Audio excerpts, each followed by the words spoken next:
انبیاء کی زندگی کو دیکھا جائے تمام انبیاء نے ذکر کیا ہے. موسیٰ علیہ السلام طور پر جاتے ہیں، 40 دن اللہ کے لیے خاص کرتے ہیں، وہاں ذکر کرتے ہیں.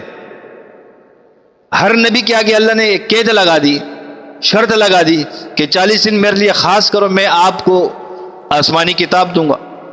ہر نبی نے 40 دن اللہ کے لیے خاص کیے، 40 دن میں اللہ کا ذکر کیا، اللہ نے انعام دیا. انعام کے طور پر کیا دیا؟ کتاب دی ہے.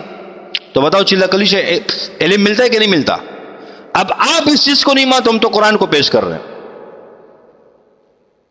ابراہیم علیہ السلام نے بھی چلہ کیا، آگ کا چلہ کیا، 40 دن آگ میرے آگ میں ذکر کیا کہ نہیں کیا؟ حسبنا اللہ و نعم الوکیل. کیسے انکار کرو گے؟ مچھلی کے پیٹ میں 40 دن تک کیا ذکر کیا؟ لا الہ الا انت سبحانک انی کنت من الظالمین. اب یہ 40 دن کیوں اللہ نے ہر نبیوں کو گزارا؟ چلہ ہے نا. اب تم مانتے نہیں ہو کہ چلے کہاں سے آ گیا، ذکر کہاں سے آ گیا؟ نہیں مانو. تمہارے نہ ماننے سے کوئی چیز ختم نہیں ہو جائے گی. ہم تو شریعت کو دیکھ رہے ہیں. آپ علیہ الصلوۃ والسلام امام الانبیاء، آپ علیہ الصلوۃ والسلام کی زندگی دیکھیں. آپ علیہ الصلوۃ والسلام نے نبوت کا اعلان کب فرمایا؟ 40 سال کی عمر میں. اب 40 سال نبوت کے اعلان فرمانے سے پہلے کی زندگی دیکھو. بچپن سے لے کر آپ علیہ الصلوۃ والسلام 40 سال تک غار ہرا جاتے تھے، ذکر کرتے تھے غار ہرا میں. ذکر کہاں سے آ گیا؟ یہاں سے آ گیا. آپ علیہ الصلوۃ والسلام غار ہرا میں جاتے، 3 دن گزار کے آتے، 10 دن گزار کے آتے، 40 دن گزار کے آتے، مہینہ گزار کے آتے ہیں.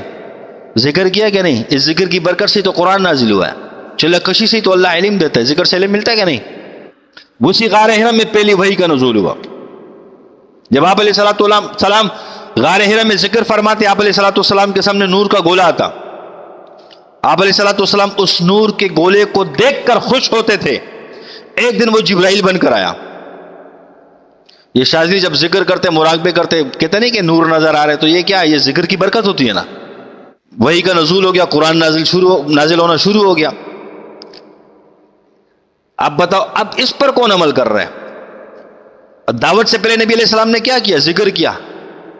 یہ تمام چیزیں انبیاء نے کی ہے، ذکر کیا ہے.